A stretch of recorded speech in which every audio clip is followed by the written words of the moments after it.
ರಾಜಣ್ಣ, ಇದನ್ನೆಲ್ಲಿಗೆ ತಗೊಂಡೋಗ್ತಿದ್ದೀರಾ? ಅಣ್ಣಂಗೆ ಅಮೂಲ್ಯ. ಇದನ್ನೆಲ್ಲ ನೀವ್ಯಾಕೆ ಮಾಡ್ಬೇಕು? ಅದಕ್ಕೆ ನಾನಿಲ್ವಾ? ಕೊಡಿ, ನಾನು ಕೊಡ್ತೀನಿ. ನಿಂತ್ಕೊಳ್ಳೆ ಹಳೆ ಮುದ್ಕಿ. ನಿಂದೇನೆ? ನಂದೇನು ಇಲ್ಲ. ತಾವ್ ರಾಂಗ್ ಡಿಸಿಷನ್ ತಗೋತಿದ್ದೀರಾ. ಇದೇನಾದ್ರು ಅಮ್ಮಂಗ್ ಗೊತ್ತಾದ್ರೆ ಒಂದ್ ಹೋಗಿ ಎರಡಾಗ್ಬಿಡುತ್ತಷ್ಟೇ. ಅದು ನಂಗೂ ಗೊತ್ತು. ಮತ್ ಯಾಕೆ ರಿಸ್ಕು? ಕೈಲಿರೋ ತಿಂಡಿನೇ ಆಗಿರ್ಬೋದು, ಆದ್ರೆ ಸದ್ಯದ ಸಿಚುವೇಶನ್ಗೆ ಇದೇ ಅಣುಬಾಂಬ್ ಆದ್ರೂ ಆಗ್ಬಿಡ್ಬೋದು.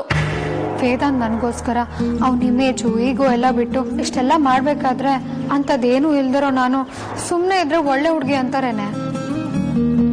ನಾನೇ ಅಧ್ಯಕ್ಷ ಆಗಿರೋ ಸಂಘದಲ್ಲಿ ಕೂಡ ನನಗೆ ಬೆಲೆ ಇರಲ್ಲ. ನಾನು ತಿಂಡಿ ತಗೊಂಡೋಗಿ ಕೊಡ್ತಿದ್ದೀನಿ ಹೊರತು ಅಲ್ಲೇ ಕೂತು ತಿನ್ಸ್ ಬರಲ್ಲ. ತಿಂಡಿ ಕೊಡೋದ್ರಿಂದ ಯಾವ ಮರ್ಯಾದೆಗೂ ಧಕ್ಕೆ ಬರಲ್ಲ. ಒಂದ್ ವೇಳೆ ಅದರಿಂದನೂ ಆಗುತ್ತೆ ಅನ್ನೋದಾದ್ರೆ ಅಂತ ಮರ್ಯಾದೆ ನನಗೆ ಬೇಕಾಗೂ ಇಲ್ಲ. ನಾನು ಹೋಗ್ತಿದ್ದೀನಿ ಅಷ್ಟೇ.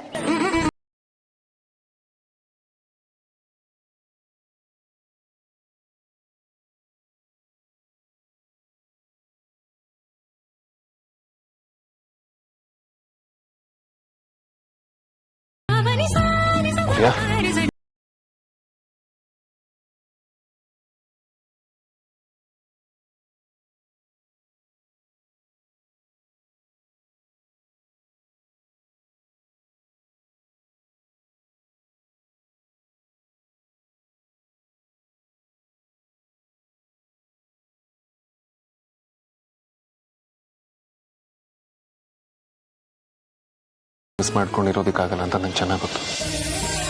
ಹೇಗಿದೆ? ನಾನು ಹುಡುಗ ಅಪ್ಪೆ ಪಾರಿ ತರ ಈ ಅವಸ್ಥೆಯಲ್ಲಿ ಇರ್ಬೇಕಾದ್ರೆ ನಾನು ಆರಾಮ್ಸೆ ರಾಜ್ಕುಮಾರಿ ತರ ಇದ್ದೀನಿ ಅಂತ ಹೇಳಿದ್ರೆ ಯಾರಾದ್ರೂ ನಂಬ್ತಾರ? ನಾನು ಹೇಗಿದ್ದೀನಿ ಅಂತ ಹೇಳೋದಕ್ಕೆ ನನ್ನ ಹತ್ರ ಯಾವ ಪದನೂ ಇಲ್ಲ ವೇದಾಂತ್. ನಾನು ಆ ಲೆವೆಲ್ಗೆ ಹಿಂಸೆ ಅನುಭವಿಸ್ತಾ ಇದ್ದೀನಿ.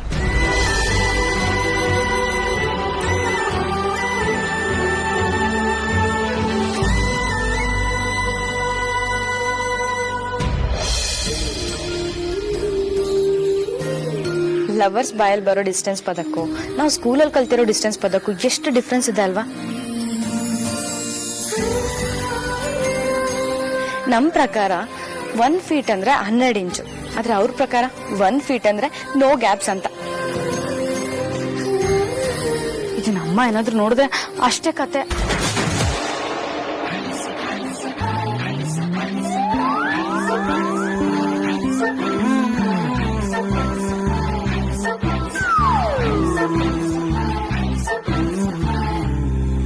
ಅದ್ಯಾವ ಬಾಯಲ್ಲಿ ತಿನ್ಸಲ್ಲ ಅಂತ ಹೇಳೋದ್ಲು.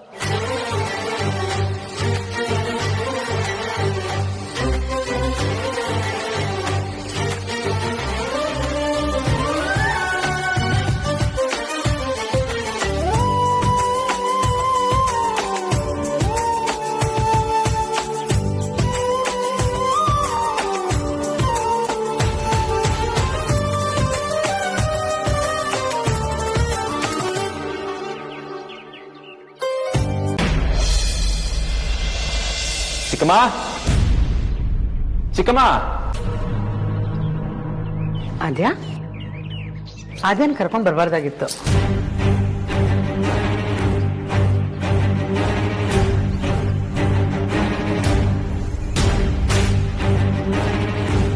ಇಂಥ ಪರಿಸ್ಥಿತಿಲಿ ಇವಳಿಗೆ ಕಷ್ಟನೆಲ್ಲ ನೋಡ್ಬಾರ್ದು.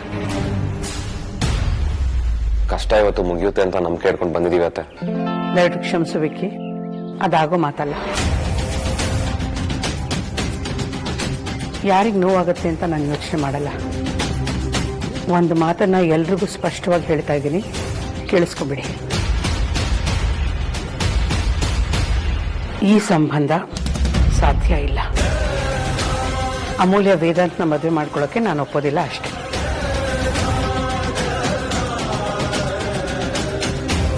ಚಿಕ್ಕತ್ತೆ, ನಿಮಗೆ ಬೇಜಾರಾಗಿದೆ, ಅದಕ್ಕೆ ಕಾರಣನೂ ಇದೆ. ನಾನು ಅದೆಲ್ಲದನ್ನೂ ಒಪ್ತೀನಿ, ಆದ್ರೆ ಅದನ್ನೇ ಮನಸ್ಸಿಗೆ ಇಟ್ಕೊಂಡು ಪ್ಲೀಸ್ ಕೊರಗಬೇಡಿ. ಇದು ಅಮ್ಮು ಮತ್ತೆ ನಮ್ಮ ಅಣ್ಣನ ಭವಿಷ್ಯದ ಪ್ರಶ್ನೆ. ಅದರ ಬಗ್ಗೆ ನಾನು ಯೋಚನೆ ಮಾಡಿಲ್ಲ ಅನ್ಕೊಂಡಿದ್ಯಾ ಆದ್ಯಾ?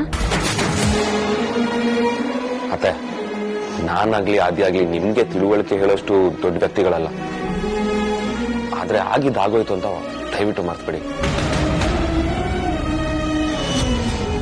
ಆಗಿರೋದನ್ನ ಮನ್ಸಲ್ಲಿ ಇಟ್ಕೊಂಡು ಮುಂದೆ ಆಗ್ಬೇಕಾಗಿರೋದನ್ನ ನಾವೇ ಕೈಯಾರ ಹಾಳು ಮಾಡ್ಕೊಳ್ಳೋದು ಬೇಡ ಅಲ್ವಾ? ನೋಡಿ, ಯಾರು ಏನೇ ಹೇಳಿ ಹೇಗೆ ಹೇಳಿ ನಾನ್ ನಿರ್ಧಾರ ಮಾಡಾಗಿದೆ, ಅದ್ ಬದಲಾಗಲ್ಲ. ಚಿಕ್ಕಮ್ಮ, ಒಂದ್ ನಿಮಿಷ. ವೇದಾಂತ್ ಬಗ್ಗೆ ನಾನು ನಿಮ್ಗೆ ಹೊಸದಾಗಿ ಏನು ಹೇಳ್ಬೇಕಾಗಿಲ್ಲ. ಅವ್ರು ಎಷ್ಟೇ ದೊಡ್ಡ ವ್ಯಕ್ತಿ ಆಗಿದ್ರು ಯಾವತ್ತೂ ದುಡ್ಡು, ಕಾಸು, ಅಂತಸ್ತು, ಐಶ್ವರ್ಯ ಅಂತ ನೋಡಿದವರಲ್ಲ. ಅದೆಲ್ಲ ಅವ್ರ ಮನ್ಸಲ್ಲಿ ಇದ್ದಿದ್ರೆ ಇವತ್ತು ತಮ್ಮಗೋಸ್ಕರ ಅವ್ರ ಮನೆ ಮುಂದೆ ಬಂದು ಕಾಯ್ತಾ ಇರ್ಲಿಲ್ಲ. ಯಾವುದೇ ಅಪ್ಪ ಅಮ್ಮ ಆಗ್ಲಿ ತಮ್ಮ ಹೆಣ್ಮಕ್ಳನ್ನ ಒಳ್ಳೆ ಕಡೆ ಕೊಡ್ಬೇಕು ಅಂತಾನೆ ಅದು ಅನ್ಕೊಳ್ಳೋದು. ನಮ್ಮಮ್ಮಗೆ ವೇದಾಂತ್ಗಿಂತ ಒಳ್ಳೆ ಹುಡುಗ ಸಿಗಲ್ಲ ಚಿಕ್ಕಮ್ಮ. ಅಲ್ಲ, ಯಾರೋ ಮೂರನೇವ್ರು ಏನೋ ಮಾತಾಡಿದ್ರು ಅಂತ ನೀವ್ಯಾಕೆ ನಿಮ್ ಮನ್ಸನ್ನ ಕಲ್ ಮಾಡ್ಕೊಂಡಿದ್ದೀರಾ? ನೋಡಪ್ಪ, ವೇದಾಂತ್ ಬಗ್ಗೆ ನಂಗೆ ತುಂಬಾನೇ ಗೌರವ ಇದೆ. ಇವತ್ತಿನ ಕಾಲದಲ್ಲಿ ಅಷ್ಟು ಎತ್ತರಕ್ಕೆ ಬೆಳೆದಿರೋರು ಇಷ್ಟು ತಗ್ಗಿ ಬಗ್ಗೆ ನಡೆಯಲ್ಲ. ಆದ್ರೆ ಅದಕ್ಕೂ ಮಿಗಿಲಾಗಿ ನಾನು ನನ್ನ ಜೀವನದಲ್ಲಿ ಇಷ್ಟು ವರ್ಷ ನನ್ನ ಆತ್ಮ ಗೌರವನ ಕಳ್ಕೊಂಡಿಲ್ಲ. ಮದುವೆಗೆ ಮುಂಚೆನೆ ಇಷ್ಟು ಮಾತು ಬಂದಿದೆ ಅಂದ್ರೆ ಮದುವೆ ಆದ್ಮೇಲೆ ಎಷ್ಟು ಬರಲ್ಲ ಹೇಳು? ದೊಡ್ಡವ್ರ ಕಿವಿಗೆ ಆ ಮಾತೆಲ್ಲ ಕೇಳಿಸಲ್ಲಪ್ಪ. ಯಾಕೆಂದ್ರೆ ಅವ್ರಗಳದ್ದು ದೊಡ್ಡ ಮನೆ, ದೊಡ್ಡ ಸಂಪರ್ಕ, ದೊಡ್ಡ ಸಮಾಜ. ಆದ್ರೆ ನಮ್ದು ಹಾಗಲ್ಲ, ಮಧ್ಯಮ ವರ್ಗದ ಜನ. ಚಿಕ್ಕ ಸಮಾಜ, ಅದ್ರ ಸುತ್ತ ಕೆಲವು ಮನೆಗಳಲ್ಲಿ ಚಿಕ್ಕ ಮನಸ್ಥಿತಿ. ನಮ್ಮ ಕಿವಿಗೆ ಎಲ್ಲ ಮಾತು ಕೇಳಿಸುತ್ತಪ್ಪ. ಪ್ರತಿದಿನ ಇಂಥ ಮಾತುಗಳನ್ನ ಕೇಳ್ಕೊಂಡು ಬದುಕೋದು ಎಷ್ಟು ಕಷ್ಟ ಅಂತ ನಿಮ್ಗೆ ಯಾರಿಗೂ ಅರ್ಥ ಆಗಲ್ಲ. ಚಿಕ್ಕಮ್ಮ, ನೀವು ಅಮ್ಮು ಮತ್ತೆ ವೇದಾಂತ್ ಜೀವನದ ಬಗ್ಗೆ ಸ್ವಲ್ಪ ಯೋಚನೆ ಮಾಡಿ. ಅವರಿಬ್ರು ಪಾಪ ನಿಮ್ ಒಪ್ಪಿಗೆಗೋಸ್ಕರ ಕಾಯ್ತಾ ಇದಾರೆ. ನೀವುಗಳು ನಿಮ್ಗೆ ಎಷ್ಟು ಗೊತ್ತೋ ಅದರ ಆಧಾರದ ಮೇಲೆ ಮಾತಾಡ್ತಿದ್ದೀರಾ. ದೊಡ್ಡವ್ರ ಮನೆಯಲ್ಲಿ ಚಿಕ್ಕ ಚಿಕ್ಕ ವಿಷಯಗಳು ದೊಡ್ಡದಾಗಿ ಕಾಣಿಸೋದೇ ಇಲ್ಲ. ಆದ್ರೆ ಅದು ನಮಗ್ ಕಂಡಿದೆ. ನಾನು ಮತ್ತೆ ನಿಮ್ ಚಿಕ್ಕಪ್ಪ ಅದನ್ನ ನೋಡಿದೀವಿ. ಅತ್ತೆ, ಅದ್ ಏನು ಅಂತ ನಮಗ್ ಹೇಳಿ, ಅದನ್ನ ಸರಿ ಮಾಡೋ ಜವಾಬ್ದಾರಿ ನಮ್ದು. ಕೆಲವೊಂದನ್ನ ನೀವು ಕೇಳಬಾರ್ದು, ನಾನು ಹೇಳ್ಬಾರ್ದು. ನಮ್ಗೆ ಖಾರ ತಡ್ಕೊಳ್ಳೋ ಶಕ್ತಿ ಇದೆ, ಆದ್ರೆ ಇನ್ನೊಬ್ಬರ ಸಂಸಾರದಲ್ಲಿ ಹುಳಿ ಹಿಂಡೋ ಮನಸ್ಸಿಲ್ಲಪ್ಪ. ಮಾರ್ಕೆಟ್ಗೆ ಹೋಗಿ ತರಕಾರಿ ತಗೊಂಡ್ಬರ್ಬೇಕು ಅಂತ ಹೇಳಿದ್ದೆ, ಹೋಗೋಣವಾ? ಅದಿತಿ ಮನೇಲಿದ್ದಾಳೆ. ನಾವು ಮಕ್ಕಳನ್ನ ಬಂದವ್ರನ್ನ ಚೆನ್ನಾಗಿ ನೋಡ್ಕೋಬೇಕು ಅಂತ ಬೆಳೆಸಿದೀವಿ. ಅವಳು ಕಾಫಿ ಕೊಡ್ತಾಳೆ, ಕುಡ್ಕೊಂಡು ಹೋಗಿ. ನಡೀರಿ, ಅಮ್ಮನ ಜೊತೆಲಿ ಕರ್ಕೊಂಡು ಹೋಗೋಣ. ಅವಳನ್ನ ಇಲ್ಲೇ ಬಿಟ್ಟು ಹೋದ್ರೆ ಮನಸ್ಸು ಕೆಡಿಸ್ಬಿಡ್ತಾರೆ. ಎಲ್ಲಿದ್ದಾಳೆ ಅವಳು? ಅಮ್ಮೋ, ಅಮ್ಮೋ.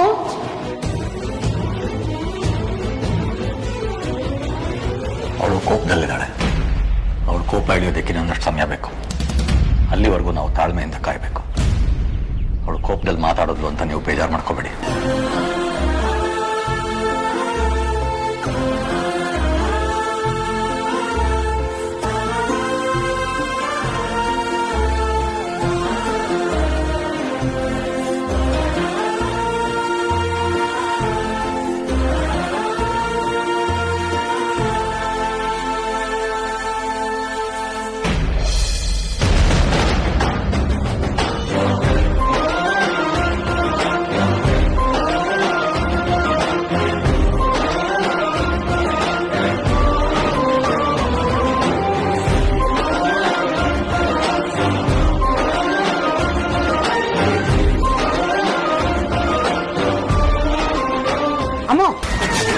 ಏನ್ ಮಾಡ್ತಿದ್ಯಾ ನೀನು? ಒಂದ್ಸಲ ಹೇಳಿದ್ರೆ ಅರ್ಥ ಆಗಲ್ವಾ?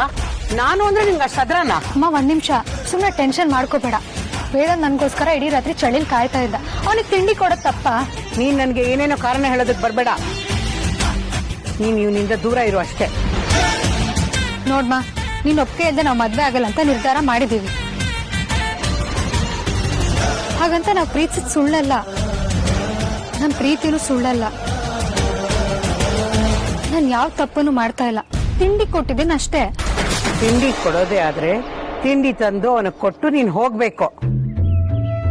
ನೀನೇ ಕೈಯಾರೆ ತಿನ್ಸೋ ಅಗತ್ಯ ಇಲ್ಲ. ನಮ್ದು ಕಾಡಲ್ಲಿರೋ ಒಂಟಿ ಮನೆ ಅಲ್ಲ. ಆಚೀಚೆ ಮನೆಯವ್ರ ಕಣ್ಣು ನಮ್ಮೇಲೆ ಇರುತ್ತೆ ಅನ್ನೋದನ್ನ ಮರಿಬೇಡ. ಯಾರ್ಯಾರು ಕಣ್ಣಿಟ್ಟಿದಾರೋ ಅವ್ರೆಲ್ಲಾರನ್ನೂ ನೆನ್ಪಿಟ್ಕೊಂಡು ನನ್ನ ಮತ್ತೆ ವೇದನ್ ಮದ್ವೆ ಕರೆದು ಹೊಟ್ಟೆ ತುಂಬಾ ಊಟ ಹಾಕಿ ಕಳ್ಸನ ಯೋಚನೆ ಮಾಡ್ಬೇಡ. ಏನೇ ಮಾತಾಡ್ತಿದ್ಯಾ? ನಿಮ್ಮಿಬ್ಬರ ಮದ್ವೆ ಸಾಧ್ಯನೇ ಇಲ್ಲ. ನನ್ ಮದ್ವೆ ಅಂತ ಆದ್ರೆ ಅದು ವೇದನ್ ಜೊತೆ ಮಾತ್ರ, ಇನ್ಯಾರ ಜೊತೆ ನನ್ ಮದ್ವೆ ಆಗಲ್ಲಮ್ಮ. ಅತಿ ಆಯ್ತು ನಿಂದು. ನಡಿ ನಮ್ ಜೊತೆಗೆ. ಎಲ್ಲಿಗೆ? ಮಾರ್ಕೆಟ್ಗೆ. ನಾನ್ ಬರಲ್ಲಮ್ಮ. ಬರಲ್ಲ ಅಂದ್ರೆ ನಾನ್ ಕೇಳಲ್ಲ. ನೀನು ತಿಂಡಿ ತಿನ್ಸೋಷ್ಟ್ರಲ್ಲೇ ತಲೆ ಕೆಡಿಸಿದಾರೆ ಅಂತಂದ್ರೆ ಇನ್ನ ಇಲ್ಲೇ ಬಿಟ್ಟು ಹೋದ್ರೆ ನೀನ್ ಓಡೋಗೋದಕ್ಕೂ ರೆಡಿ ಆಗಿರ್ತೀಯ. ನಮ್ದು ಕದ್ದು ಮುಚ್ಚಿ ಯಾವ ವ್ಯವಹಾರನೂ ಇಲ್ಲಮ್ಮ. ಸೀದಾ ಬಾತ್, ನೋ ಬಕ್ವಾಸ್ ಕ್ಯಾರೆಕ್ಟರ್. ನನ್ ಹುಡ್ಗ ನಿಮ್ ಮುಂದೆನೆ ನನ್ ಕೈಗೆ ಉಂಗ್ರ ಹಾಕಿದಾನೆ. ಹಾಗಿರುವಾಗ ನಾನ್ ನಿಮ್ ಮುಂದೆ ಯಾಕೆ ಮುಚ್ಚುಮರೆ ಮಾಡ್ಬೇಕು? ಏನೇ ಆಗಿದೆ ನಿನಗೆ?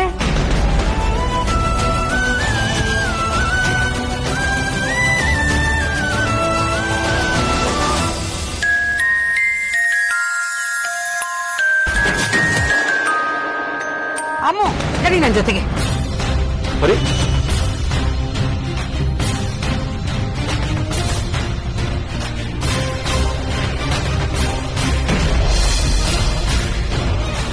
ಮಾವ, ಪ್ಲಾನ್ ಏ ವರ್ಕೌಟ್ ಆಗ್ಲಿಲ್ಲ. Plan B.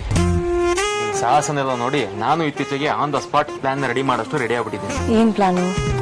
ಏನ್ ಮಾಡೋದು ಅಂದ್ರೆ ನಾವು ಮಾರ್ಕೆಟ್ಗೆ ಹೋಗೋದು. ಒಳ್ಳೆ ಐಡಿಯಾ ಮಾವ. ಮಾರ್ಕೆಟಿಗೆ ಹೋಗಿ ನೀವೇನೋ ಮಾಡ್ತೀರಾ? ಅದು ನಮಗೂ ಗೊತ್ತಿಲ್ಲ ಅಗ್ರಜ. ಈ ಸ್ಪಾಟ್ ಅಲ್ಲಿ ಮಾರ್ಕೆಟ್ ಹೋಗೋ ಡಿಸಿಷನ್ ತಗೊಂಡ್ವಿ. ಮಾರ್ಕೆಟ್ ಅಲ್ಲಿ ನಿನ್ನ ರೌಡಿನ ದಿನ ಒಂದ್ ಮಾಡಕ್ ಏನ್ ಮಾಡ್ಬೇಕು ಅದನ್ನ ಮಾಡ್ತೀವಿ.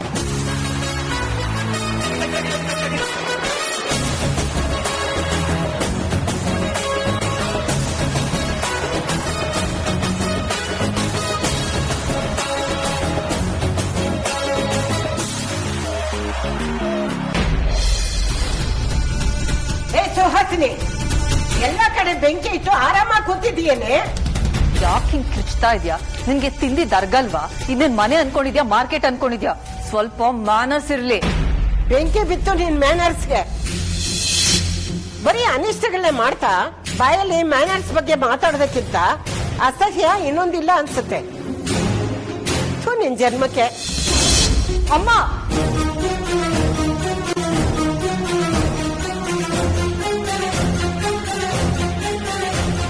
ಯಾಕಮ್ಮ ಏನೇನೋ ಮಾತಾಡ್ತಾ ಇದ್ಯಾ? ನಿನ್ಗೆ ನಿನ್ ಮಗಳ ಹತ್ರ ಒಂದಿನಾದ್ರೂ ಕೂತ್ಕೊಂಡು ಆರಾಮಾಗಿ ಮಾತಾಡ್ಬೇಕು ಅಂತ ಅನ್ಸದೇ ಇಲ್ವಾ? ಅಂತ ಒಂದು ಒಳ್ಳೆ ಕೆಲ್ಸನಾದ್ರೂ ಮಾಡ್ಬೇಕು ಅಂತ ನಿನಗೆ ಯಾಕೆ ಅನ್ಸಲ್ಲ? ನೀನೆಂತ ರಾಕ್ಷಸಿ, ನಿನ್ನ ಮುಖವಾಡದ ಹಿಂದೆ ಇಂಥ ಘೋರವಾದ ಮುಖ ಇದೆ ಅಂತ ನನಗೆ ಗೊತ್ತಾಗೋಯ್ತು. ಪರಿಮಳಗೆ ಅವಮಾನ ಆಗೋ ಹಾಗೆ ಮಾಡಿದ್ದೆ ನೀನು ಅಂತ ನನಗೆ ಚೆನ್ನಾಗಿ ಗೊತ್ತು. ಇಂಥ ಹೀನ್ ಕೆಲಸ ಮಾಡೋದಕ್ಕೆ ನಿನ್ ಮನ್ಸಾದ್ರೂ ಹೇಗೆ ಬರುತ್ತೆ? ನಾಚಿಕೆ ಆಗಲ್ಲ ನಿನಗೆ? ನಾಚಿಕೆ ಆಗುತ್ತೆ, ಖಂಡಿತ. ಹಿಂಸೆ, ಅಸಹ್ಯ ಎಲ್ಲ ಆಗುತ್ತೆ. ಆದ್ರೆ ಅದು ಇಂಥ ಕೆಲಸ ಮಾಡಕ್ಕಲ್ಲ. ಪರಿಮಳ ಅನ್ನೋಳು ಕೊಂಪೆಯಿಂದ ನಮ್ಮನೆಗ್ ಬರೋದ್ರ ಬಗ್ಗೆ, ಅವಳು ಹೆಣ್ಮಕ್ಳು ನಮ್ಮನೆ ಸೊಸೆ ಆಗೋದ್ರ ಬಗ್ಗೆ. ಅಮ್ಮ ಮತ್ತೆ ವೇದಾಂತನ ಸೇರಿಸಬಾರ್ದು ಅಂತಾನೆ ನೀನು ಇಷ್ಟೆಲ್ಲ ಮಾಡ್ತಾ ಇದೀಯ ಅಂತ ನನಗೆ ಚೆನ್ನಾಗ್ ಗೊತ್ತು. ಆದ್ರೆ ನೀನು ಈ ಉಪಾಯ ಯಾವತ್ತಿಗೂ ಯಶಸ್ವಿ ಆಗೋದಕ್ಕೆ ನಾನ್ ಬಿಡಲ್ಲ. ನಿನಗೆ ಯಾಕಿತ್ತ ದುರ್ಬುದ್ಧಿ ಸುವಾಸಿನಿ? ಮಗನ್ ಬದುಕಿಗೆ ನೀನೇ ಮುಳ್ಳಾಗ್ತಾ ಇದ್ಯಾ. ವೇದಾಂತಿ ಮನೆಗೆ, ಮನೆಯವರಿಗೆ ಎಲ್ಲಾನು ಮಾಡಿದಾನೆ. ಈಗ ಅವನ್ ಇಷ್ಟಪಟ್ಟಿರೋ ಹುಡುಗಿನ ಅವನ್ ಮದುವೆ ಆಗ್ಬಾರ್ದ? ಯಾರು ಈ ವಿಷಯನ ರಕ್ತಕ್ಕೆ ತಗೊಳ್ಳೋ ಅಗತ್ಯ ಇಲ್ಲ. ಅದು ಆರೋಗ್ಯಕ್ಕೆ ಒಳ್ಳೇದು ಅಲ್ಲ. ಅಲ್ಲ, ಅಷ್ಟಕ್ಕೂ ಅದನ್ನೆಲ್ಲ ಮಾಡಿದ್ ನಾನೇ ಅಂತ ನಿಮ್ಗೆ ಯಾರು ಹೇಳಿದ್ದು? ಇನ್ಯಾರು? ನೀನು ಯಾವ ಹೆಂಗಸನ್ನ ಉದ್ದೇಶಪೂರ್ವಕವಾಗಿ ಕರೆಸಿದ್ಯೋ ಅವಳೇ ಫೋನ್ ಮಾಡಿ ಎಲ್ಲಾನು ಹೇಳಿದ್ದಾಳೆ.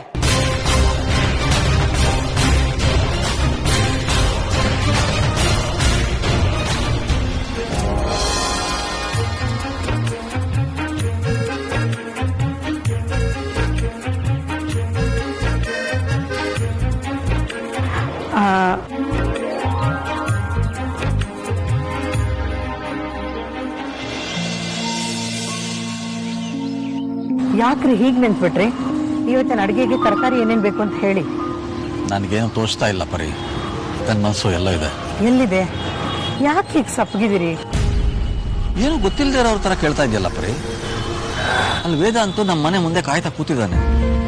ನನ್ನ ಕಣ್ ಮುಂದೆ ಅದೇ ದೃಶ್ಯ ಬರ್ತಾ ಇದೆ. ನೀವೇನ್ ಹೇಳಕ್ ಹೊರಟಿದಿರಿ ಅಂತ ನನಗ್ ಚೆನ್ನಾಗ್ ಗೊತ್ತು. ಆ ಮನೇಲಿ ಆದ ಅವಮಾನ ಆಕಸ್ಮಿಕ ಅಲ್ಲ, ಉದ್ದೇಶಪೂರ್ವಕ ಅನ್ನೋದು ನೀವು ಮರಿಬೇಡಿ. ಏನೂ ಆಗೇ ಇಲ್ಲ ಅನ್ನೋ ತರ ನಕ್ಕೊಂಡು ಈ ಮದ್ವೆಗೆ ಒಪ್ಕೊಂಡ್ಬಿಡು ಅಂತ ಮಾತ್ರ ಹೇಳ್ಬೇಡಿ. ಅದು ಹಾಗಲ್ಲ ಪ್ರೀ. ನಾನು ಹಾಗೆಲ್ಲ ಏನೂ ಇಲ್ಲ ಅಂತಾನೆ ಅನ್ಕೊಂಡಿದ್ದೆ. ನಿಮ್ ತಂಗಿನೂ ಅವತ್ತು ಅದನ್ನೇ ಹೇಳಿದ್ದು. ಅವತ್ತು ಅವಳ ಮೇಲೆ ಕೋಪ ಬಂದಿತ್ತು. ಆದ್ರೆ ಇವತ್ತು ಯೋಚನೆ ಮಾಡಿ ನೋಡಿದ್ರೆ ಅವತ್ತು ಅವ್ರು ಹಾಗೆ ಹೇಳಿ ಉಪಕಾರನೇ ಮಾಡಿದ್ರು ಅಂತ ಅನ್ನಿಸ್ತಾ ಇದೆ. ಬಡವರು ಶ್ರೀಮಂತರು ಯಾವತ್ತೂ ಬೀಗರಾಗೋದಕ್ಕೆ ಸಾಧ್ಯನೇ ಇಲ್ಲ. ಒಂದು ವೇಳೆ ಆದ್ರೂ ಜನ ಅದ್ರ ಹಿಂದೆ ಏನೂ ಇಲ್ಲದ ಕಾರಣ ಹುಡುಕ್ತಾರೆ. ಆದ್ರಿಂದ ಶ್ರೀಮಂತರಿಗೆ ಏನು ವ್ಯತ್ಯಾಸ ಆಗಲ್ಲ. ಆದ್ರೆ ನಮ್ಮಂತವ್ರು ಏನು ಮಾತಾಡೋಕ್ಕಾಗದೆ ತಲೆ ತಗ್ಗಿಸ್ಬೇಕಾಗತ್ತೆ. ನಿಮ್ಗೆಲ್ಲ ಗೊತ್ತು. ಆದ್ರೂ ನೀವು ನನ್ನ ಮೇಲೆ ಯಾವುದೇ ಒತ್ತಡ ಹೇರಕ್ ಹೋಗ್ಬೇಡಿ. ಬರೀ ಸ್ವಾಭಿಮಾನದ ವಿಚಾರ ಬಂದ್ರೆ ಅದು ಸರಿ ಅನ್ಸುತ್ತೆ. ಆದ್ರೆ ಈಗಿನ ಪರಿಸ್ಥಿತಿ ಅದನ್ನು ಮೀರಿ ಹಠಕ್ ತಿರುಗಿದೆ ಅನ್ನಿಸ್ತಾ ಇದೆ. ಯಾರ್ದೋ ಹುನ್ನಾರಕ್ಕೆ ಎದುರು ನಿಂತು ನಾವು ನಮ್ಮ ಮಕ್ಕಳ ಜೀವನನ ಹಾಳು ಮಾಡೋದು ಸರಿಯಲ್ಲ. ಒಂದ್ಸಲ ಆರಾಮಾಗಿ ಕೂತ್ಕೊಂಡು ಯೋಚನೆ ಮಾಡು, ನೀನು ನಡ್ಕೊಳ್ತಾ ಇರೋದು ಸರಿನಾ ಅಂತ. ನಾನು ಎಲ್ಲ ಯೋಚನೆ ಮಾಡಿದ್ದೀನಿ. ಬನ್ನಿ ತರಕಾರಿ ಆರಿಸಿ.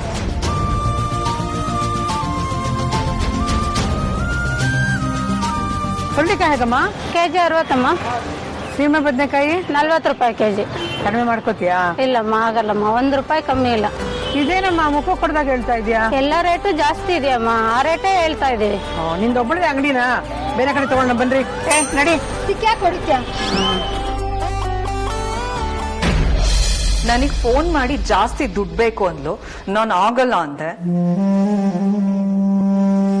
ಅದಕ್ಕೆ ನಿಮಗ್ ಕಾಲ್ ಮಾಡದ್ಲ? ಬೇಕರ್. ಅಲ್ಲಿಗೆ ಇದನ್ನೆಲ್ಲ ಮಾಡಿಸಿದ್ ನೀನೆ ಅಂತ ಕನ್ಫರ್ಮ್ ಆಯ್ತು. ಇಂಥ ಚೀಪ್ ಕೆಲಸ ಎಲ್ಲ ಮಾಡ್ಸಕ್ಕೆ ಸ್ವಲ್ಪನೂ ಹೇಸಿಗೆ ಅನ್ಸಲ್ವಾ ಸುಹಾಸಿನಿ? ಅನ್ಸಲ್ಲ ಅಂತಾನೆ ಇಟ್ಕೊಳ್ಳಿ. ಏನಿವಾಗ? ಈ ಮಟ್ಟದ ಅಹಂಕಾರ ಒಳ್ಳೇದಲ್ಲ. ಇದೇ ಕಂಟಿನ್ಯೂ ಆದ್ರೆ ನಿನ್ ಮುಖವಾಡನ ಕಿತ್ ಬಿಸಾಕಿ ಮಕ್ಕಳೆದ್ರು ನಿಲ್ಸ್ಬೇಕಾಗತ್ತೆ. ಈ ವಿಷಯನ ಈಗಾಗ್ಲೇ ನಂಗೆ ಸುಮಾರು ಸತಿ ಹೇಳಿದೀರಾ, ಆದ್ರೆ ಮಕ್ಳು ಮುಂದೆ ಹೇಳಿದೀರಾ. ಯಾಕೆ ಹೇಳಿ? ನಿಮ್ಗೂ ಭಯ ತಾನೆ? ಛೇ, ನಿನ್ ಲೆವೆಲ್ಗೆ ನಾನು ಇಳಿಯಕ್ ಆಗಲ್ಲ ಸುಹಾಸಿನಿ. ಸುಹಾಸಿನಿ ಬದ್ಲಾಗು, ನಿನಗೂ ಒಳ್ಳೇದು, ಮನೆಗೂ ಒಳ್ಳೇದು. ಸುಹಾಸಿನಿ, ಇದೇ ಕೊನೆ. ಇದನ್ನೇ ಮತ್ತೆ ಮತ್ತೆ ಮಾಡ್ತಾ ಇದ್ರೆ ನೀನು ನನ್ನ ಮಗಳು ಅನ್ನೋದನ್ನ ಮರಿಬೇಕಾಗತ್ತೆ.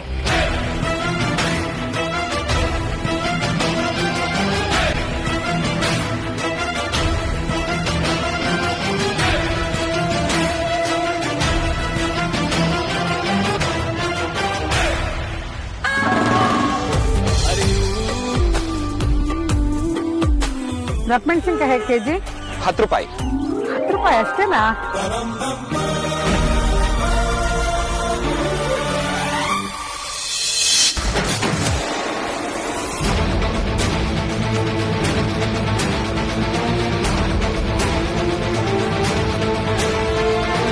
ನೀವ್ ಏನೇ ತಗೊಂಡ್ರು ಬರೀ 10 ರೂಪಾಯಿ. ನಿಮ್ಗೋಸ್ಕರ ಸ್ಪೆಷಲ್ ಆಫರ್ ಇದು. ಬೇಕಿದ್ರೆ ಇನ್ನೂ ಕಮ್ಮಿ ಮಾಡೋಣ. ನೀವಾ? ಹೌದು ರೋಡಿನಾದ್ನಿ, ನಾನೇ. ನಿಮ್ಮಿಬ್ರು ಮದುವೆ ಮಾಡ್ಸೋದಕ್ಕೆ ಇನ್ನು ಎಷ್ಟು ಅವತಾರ ಎದ್ ಬರ್ಬೇಕೋ ದೇವ್ರಿಗೆ ಗೊತ್ತು. ಬಾರೆ.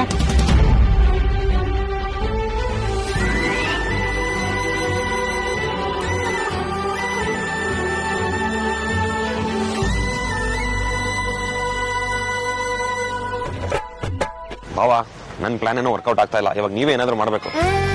ಏನಾದ್ರು ಥಿಂಕ್ ಮಾಡಿ. ಕ್ಲಾಸ್ ಆಗೆಲ್ಲ ಯೋಚನೆ ಮಾಡಿದ್ರೆ ವರ್ಕೌಟ್ ಆಗಲ್ಲ. ಮಾಸಾಗ ಏನಾದ್ರು ಮಾಡ್ಬೇಕು. ಮಾಸಾಗಿ ಮಾಡ್ಬೇಕಾ? ಏನ್ ಮಾಡೋದು? ತಗೊಳ್ಳಿ, ಇದನ್ನ ಹಿಡ್ಕೊಂಡು ಅತ್ತಕ್ಕೆ ಕನ್ವಿನ್ಸ್ ಮಾಡಿ. ಏನ್ ಬಾಮ ಇದು? ಅಯ್ಯೋ ಬಾವ, ಇದ್ರಲ್ಲೇ ಮಾಸಿರೋದು. ಹೋಗಿ ಕನ್ವಿನ್ಸ್ ಮಾಡಿ. ಇದಕ್ಕೂ ನಾನು ಕನ್ವಿನ್ಸ್ ಮಾಡೋದಕ್ಕೂ ಏನ್ ಸಂಬಂಧ? ಅಯ್ಯೋ, ನಿಮ್ಗೆ ಗೊತ್ತಾಗಲ್ಲ ಬಾವ, ಹೋಗಿ ನೀವು ಫಸ್ಟ್. ಆದ್ರೂ ಇದು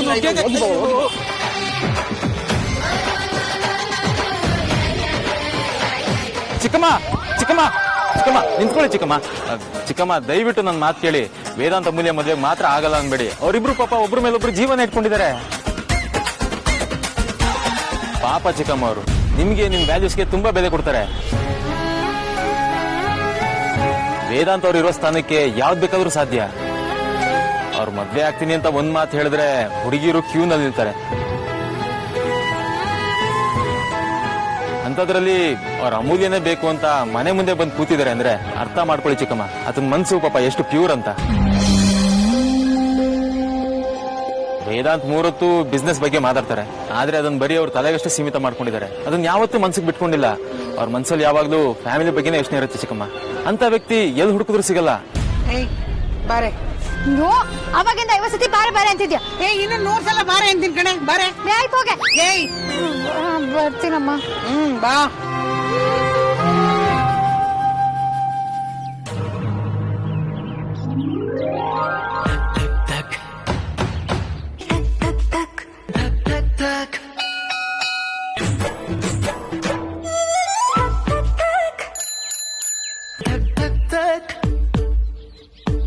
ಬಾರೆ ಅಲ್ಲಂತೂ ಏನ್ ಯೂಸ್ ಆಗ್ಲಿಲ್ಲ. ತಗೋ, ನೀನಾದ್ರು ಇಟ್ಕೋ. ನಂಗೆ ಯಾಕೆ ಈ ರೇಟ್ ಜಾಸ್ತಿ ಇಟ್ಕೊಳ್ಳಿ. ಬಾರೆ ಅಮ್ಮ ನುಗ್ಗೆಕಾಯಿ ತಗೋತಿದ್ದೆ. ಬಾರೆ ಬಂದೆ ಬಂದೆ ಬಂದೆ ಬಂದೆ.